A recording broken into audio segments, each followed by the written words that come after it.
Good evening, everybody. Welcome to Love and the Scriptures and our continuing discussion of the Love Checkup. Wouldn't you know it? Murphy's Law is kicking in that everything that or anything that will go wrong can go wrong will. Um, had set up for us to have a panel on tonight to actually further the discussion of the Love Checkup.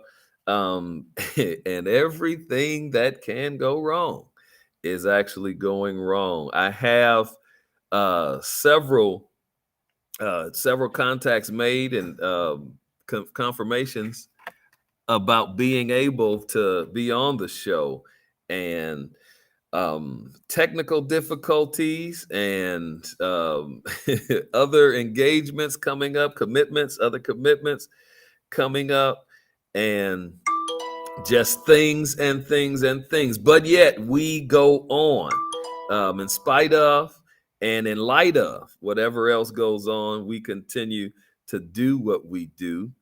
Um, I still got one device that I'm working to get functioning to bring others in. But if this doesn't work the way that we want it to work, then we are going to just continue anyway. I see my dear brother, Pastor Orlando Jasper, is on here, who's somebody that I should have had on the show tonight with us too. Sister Vicki Johnson Williams is also here. Thank you, all of you, for being with us on tonight. Sister Christina, hey, Christina, is here with us also. This phone is not going to act like it's supposed to act. And so we will continue the way we will do. And I actually may have to just share my camera with I call him Mr. AD. This is my guide teacher. Most people talk about mentors and having other teachers who are veterans in the field as mentors and things like. He was my guide as a teacher. I don't say mentor, not in the sense that the kinds of things that mentors do.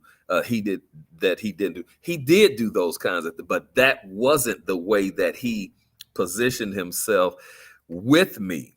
As a mentor, he acted as a sage with me, and so with that, I tell you what I'm gonna do. Since he is literally, technically in the building and in the room with me, I'm gonna share my camera, and I know all the etiquette of how you're supposed to do broadcasts and stuff like that, but that's not what we have tonight. So we're gonna go what we got, and y'all walk with us and forgive us. Sister Tabitha Goodner is here. Valencia Edner, Dr. V is here. Carmen Evans, and let me see what that is. Parham, brother, sister Parham is with us. Darby, Aria Moody. Hey, Aria. All right, all of our friends are on here with us, and others that we are just meeting from seeing you in this menu. Again, so let me make the introduction of brother Philip Johnson, who is about a 30-year career in teaching, 38-year of educating in and around the Tulsa public school system, classroom teacher, yes, but also athletic coach, basketball, track, and on and on and on. But not just the coach for the teams. The last about 12 or 16 years, the athletic director for our school, the school that I teach in now, McLean High School. He's also the athletic director for last 12, 16 years, somewhere in that in that range. And so what I'm gonna do is, because he has not heard at all anything in terms of this Love Checkup for educators, and what again I had designed for this to be, because the thing that you see least in schools, especially public schools, probably especially private schools, is African American male teachers. I designed a panel of African American male educators. That's who I wanted to be with us for us to discuss um, whatever things about education, but even this love checkup too. But since it's just Mr. AD, Philip Johnson, and me, then we will be the ones that will conduct this and how it goes tonight. And because, again, like I said, he's not heard these directives that I've given about the love checkup, I'm going to throw them out there, give him a chance to hear and think on that, and then I'm going to bring him in and we will dialogue, and it's just going to go how it goes, ladies and gentlemen. I'm telling you, we're sharing. We will be sharing this camera from this device that I'm on, because I got 1, 2, 3, 4, 5 different devices in this room that we're unable to get him onto any of them. And so we're going to do this how we do it. All right. We make it work. And so that's what we're going to do. I got to start by saying to us that this love checkup for educators is a springboard. It emerges from what has been the love checkup altogether. Good evening to you. Good to see you on there. Whoever just came on, saying good evening, sir. It emerges from the love checkup, which is out of 1 Corinthians, the 13th chapter, verses 1 through 7, for those who are believers, those who are saved. And the love checkup, just general for everybody, verses 3, 4, 5, 6, 7. This love checkup, this chapter of 1 Corinthians, and I have to do this. Some of you've heard this, but there are others who have not. And here's Brother Lewis Carter. This is the administrator that I wanted to be on here. Wow, how can I get Brother Carter on here? I'll tell you what, as Phil is on here, I'm gonna try to get him on. But this love checkup from 1 Corinthians 13 is what the Bible says. Those who are people of love, what they are about. And so that checkup is how we measure ourselves, not comparing you to anybody else, no other sister, brother, no other Christian, no other believer, but it's how we measure ourselves against the things the Bible says that love is supposed to be about. And we are supposed to be about that because God is love. And if we are people of God, we're supposed to be people of love too. Whatever field you're in, wherever you work, whatever arena is there, love is the baseline. And so for educators, since I am that, I just pulled this together and developed this as a way to help educators as we were starting school a couple of weeks ago. So this love checkup for educators was specific to our field. But so I got a message from Brian, the other panelist supposed to be on. But whatever place you work in, this is, and I thought about this last week after we had actually done the show, that this love checkup can be extracted from here or can be developed for you in whatever arena that you work in. Here's the backdrop of this, that whatever we do, that's work, that's even our relationship, it comes out of who we are. And as people of love, at that baseline, as people of love, our best performance and the best that we can give out of however gifted we are, still the best of that comes out of who we are as a person. And as we see where we are based on what the person of love, the people of love are supposed to be about, 1 Corinthians 13, then that is a way to set a goal for us to become better. If that's all you want to be, you can become better, but to become who you're supposed to be. That is a way to check ourselves, not comparing to anybody else. And you don't have to be saved. You don't have to be a Christian. You don't have to be a believer in order for you to do this checkup, because verses 4 through 7 in 1 Corinthians 13 are just general principles of love that everybody can relate to. Love is patient, it says. Love is kind. Love is not envious. It doesn't boast. All of those things are human experience things. And anybody who is interested in examining who they are can take this love checkup. And my recommendation is that it's taken on a regular basis, even daily, to set the expectation for what your day is like. But for educators, we have these directives that patience goes before programs. And so in our classrooms, as we are thinking of whatever kind of programming that includes curricula and all of those kinds of things, whatever kind of program, lesson plans, whatever we are engaging in, as we are preparing to educate, the first directive for us, patient goes before programs. So think on these. And so as we are building what it is for our students and developing and designing, we have to understand that we have to put a pause, take a pause in that. Why? Because our students have all kinds of experience. They come to us in our classroom. You all couldn't imagine a situation I had just a couple of days yesterday, and I won't get to talk about it right now because I want to do this right quick and bring Brother Philip in here. Patient goes before program, so that our students brings all kinds of things to us, to the classroom. And in our designing of our programs, we have to keep that in mind, that as we would want and wish that we could just come in and teach the lesson that we want to teach, we have to recognize, and one of the bigger issues that is occurring in our school here right now is the issue of multilingual learners, that you can't just put the lesson out there. You have people who don't even have English. I'm talking about don't speak at all. And not just Hispanic community.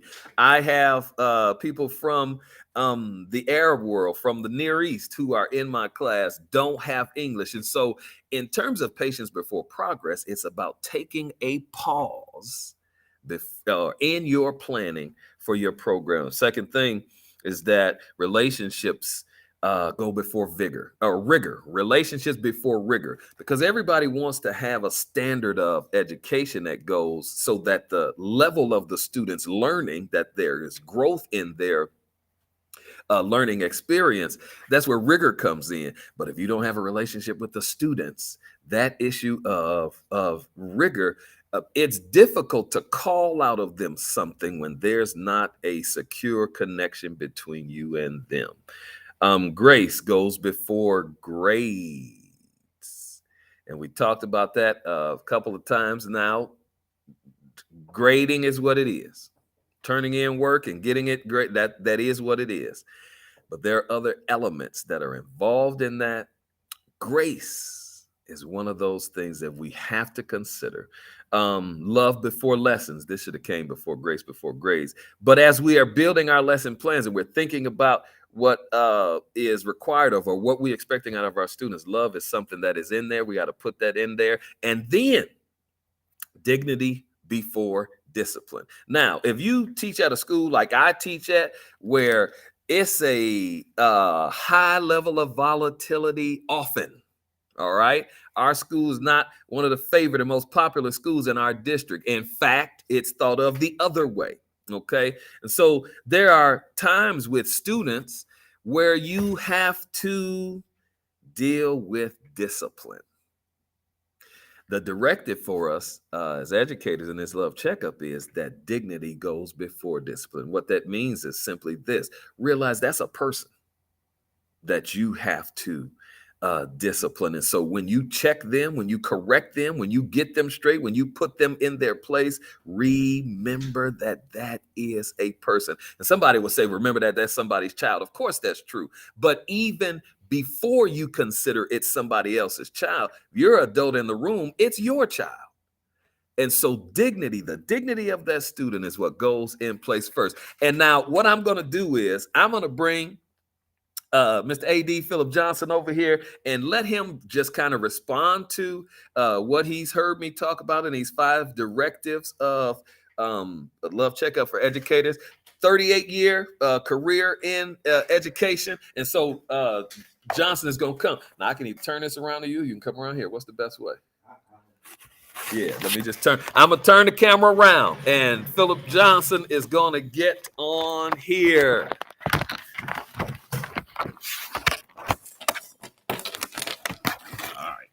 All right. Good evening, good people. It is good to be with you. I was very excited when he invited me on to discuss some of these topics. I'm going to expound a little bit on relationships before rigor. As a longtime classroom teacher, that was one of my goals, personal goals. The students want to know how much you care. They really don't care how much you know. So when I introduce myself, I give them a whole lot of information personally about what I'm doing and who I am and what I'm about. I talk about my children. Some people may say that this is not appropriate, but I talk about my relationship with my wife and how things are going with my home, and let them know that I struggle at my house. I struggle with my children, and my children struggle with me. So they know that I am human, because a lot of times they just think that there is a teacher who's a figure there, and he is used, or he is meant to be used by their disposal. But I asked them about their brothers, sisters. How are your little brother? Do you have any little brothers and sisters? And yes, I have a little brother and a little sister. Well, do they get on your nerves sometimes? Well, yes, they do. Coach, how did you know? Well, I've had little brothers and sisters too. So once you establish that type of relationship, just like he mentioned, now I can discipline them. I can instruct them, direct them, and bring them down off of some time of a crisis, because they know that I am engaging them personally. Now, a lot of times, you have a difficult time reaching them, but my goal is to reach each and every one of my students. And sometimes that could mean up to 100 students. But that is something that I'm not going to brag, because love is not boastful, but I think that I do a pretty good job, or have done a pretty good job of doing that. And eventually, after several years, those students will come to me with an issue. They will come to me with a crisis, because they know that I care. Not only will they come to me with asking information about the subject matter, but they'll come to me about what do I need to do about insurance, or my water has been turned off. And, I become that counselor. And sometimes, you become a little tired of doing those types of things, but that's what I was called to do. And without love and without the direction of God, I wouldn't have been able to do 38 years. I mean, this is nothing that you can do where you just come out every day and you expect to be good at it, or you expect to reach everybody. I listened to Magic Johnson years ago, and he said that whatever you do it for love. And that's exactly how I lived my time as a teacher in Tulsa Public Schools. You got 3 more minutes if you want. You can talk about former relation students that have come back from years ago. Okay. Now, I have had students, as a matter of fact, I run into students every day that I've had in the classroom. I get phone calls from students who will say, you still have the same number. And they have asked me questions about their personal life. They're married, they're with children. And now I become that counselor who is, instructing them on, and I'm not great at it. That's not what I'm called to do. but because they ask me, I feel compelled to give them some type of information on how to maintain a relationship. You know, it's give and take sometimes. Uh, and it's amazing that it's not just a male, but it's a female, because she said, "You are like a father to me."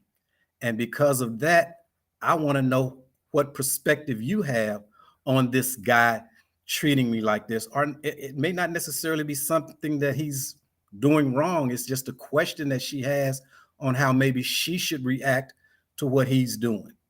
But I appreciate those opportunities to be able to reach back to some of those students who need my help, who sometimes request uh, what I can offer them.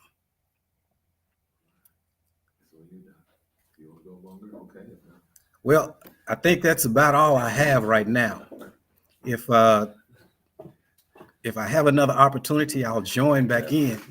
But I really appreciate this, Doc.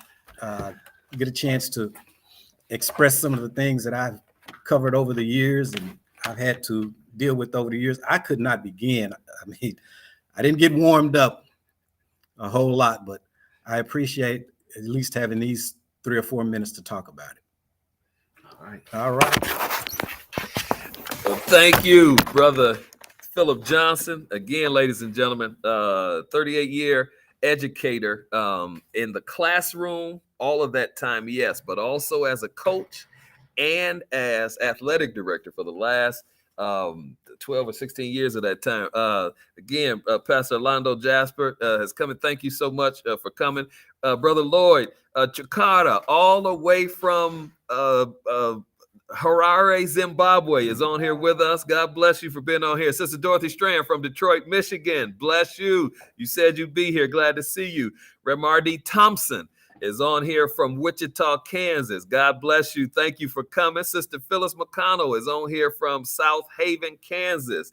I see y'all, all of you. I'm so glad you stopped in to be able to share with us on this love checkup for educators. And I hope you all heard what Brother Philip Johnson talked about. I call him Mr. AD because he's the athletic director. That's the title that I give to him. You know, that respect that we have to give to those who are with us. That's what I call him. But he talked about that relationship before rigor and the connection with those students that so many years after they have graduated and moved on, because of the kind of relationship that he sought as important. And in terms of that, him sharing about his own family, sharing personal things about his life in order to connect and to build. Okay, we're gonna go a little bit longer tonight, 6:35. In order to build that rapport and relationship with students, that's what makes it where when they see you 5 years later, 10 years later, 20 years later, with him teaching as long as he has, there's some students that he runs, they've got gray hair like mine right about now. And because of the relationship he built with them in the classroom, he has now the respect of those students this many years later. And ladies and gentlemen, he covered something that I haven't gotten a chance to actually talk about yet. And that is the fact that as educators, and many of you know that, there's so many of you who are educators on here right now who already know that coming into the classroom, you're hired as a teacher. That's what they hired you to be, an educator. No, they hired you to be a teacher, but you become an educator in the sense that teaching is only one of the things that you do in that classroom. He talked about the kinds of issues that students have that's not even related to school or the lesson, but because of having established a relationship with them, they trust you enough. They see in you somebody who they can bring these things to, other issues in their life, to help their life out altogether. And so if you expect, ma'am, if you expect, sir, that teaching is all you're going to do, teaching in terms of lessons and lesson plans, no, ma'am. No, sir. You've got to reach them. Dr. Johnson said it. You got to reach them before you teach them. And reaching them means that you have to go to where they are. It was the process of Jesus in his teaching, because in everything he did, Jesus is teaching. And where does Jesus always start? He does not start with where he is. He always started with where the people were. Because in order to get them where you are, you can't stay where you are. You have to go down or over or cross to where they are in order to get them to where you are. You have to reach them before you can teach them. Doc, I think I can work that into my checkup. Doc, that could be one of my directives. Yes, indeed. And we understand that that is true, ladies and gentlemen, because trust is one of the first things that relationships, no matter what relationship it is, trust is something that all relationships require in order for investment to be made. For students to buy into what you are expecting of them, what you are asking of them in the classroom, they have to trust, number one, that what you're giving them, you know what you're talking about.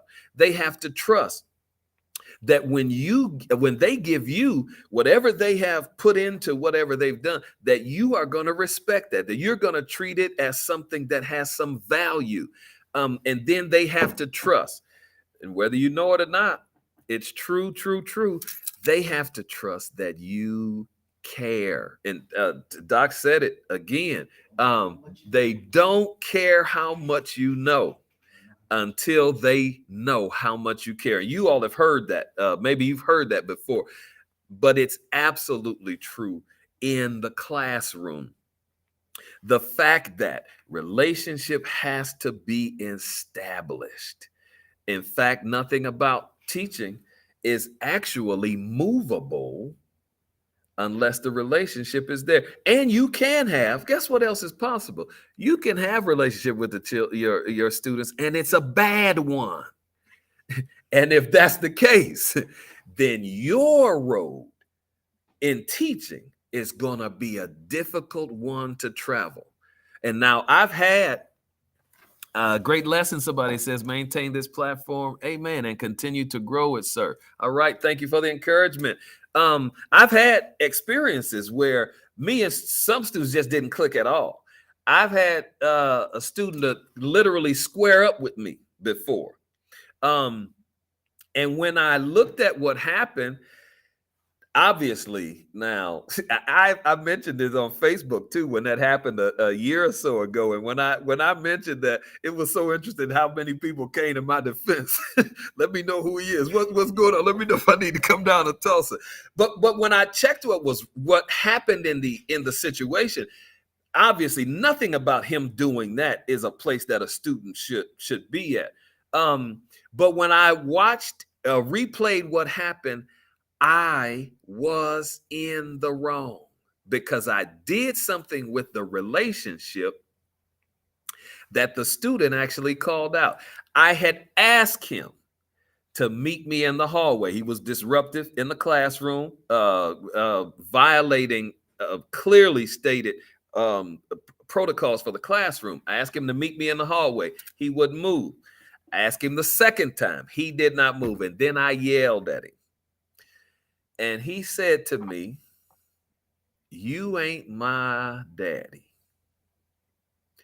That was him rightly checking me for the way I addressed him in the classroom.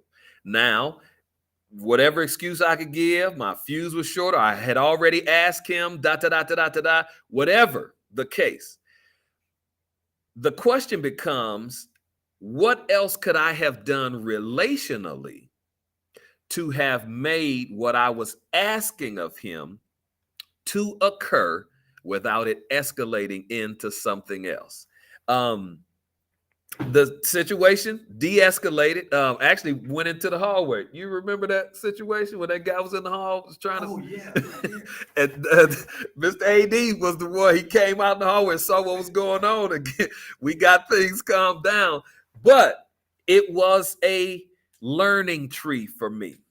It was a learning tree. I already knew about the student coming to the classroom. I already knew what his background was.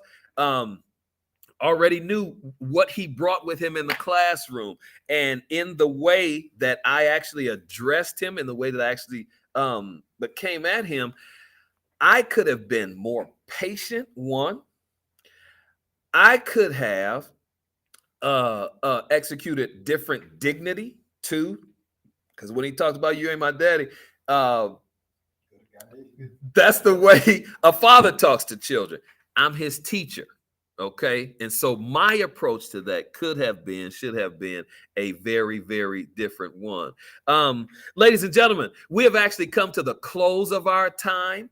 And I'm going to thank you again, one and all, for being with us on tonight from wherever you have come in, from many, many, many, many places. I'll tell you what I want to do. We're actually going to move on to second topic for us next time. However, I'm going to come back in a little while and revisit this issue of love checkups for educators. And I'm going to invite a panel back, and I'm going to invite him again. Hopefully, Mr. AD will be one. He'll agree to come back with us next time. And I'll actually have it set up as a panel for us on next time. Educators, check up on yourself. Everybody else, do the love checkup too.